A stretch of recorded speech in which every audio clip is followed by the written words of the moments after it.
এই যে এখানে আছে বেতর শাক ভাজা, বেতর শাক ভেজেছি বেগুন দিয়ে, আর এই যে বেগুন ভাজা করেছি।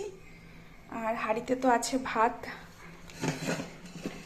ওই দেখো ভাত আছে, অল্প করেই ভাত করেছি একবেলার মতো। আর এখানে করেছি লাউ দিয়ে ডাল, মানে ভাতও কিছুটা উঠে গেছে আর লাউ দিয়ে যে ডালটা বানিয়েছিলাম সেটাও কিছুটা উঠে গেছে। মানে সকালে আমরা সবাই আজকে ডাল ভাত মাছ ভাজা দিয়ে খেয়েছি। আর তারপরে যে স্পেশাল জিনিসটা বললাম না, চিকেন করেছি। এই যে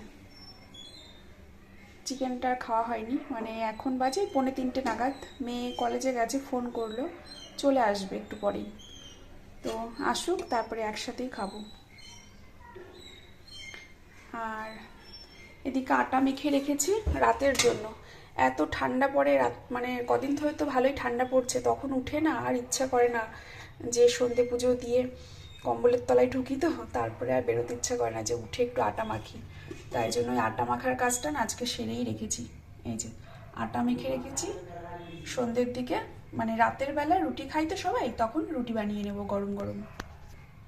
মাংস আছে, মাংস দিয়ে রুটি খাওয়া হয়ে যাবে।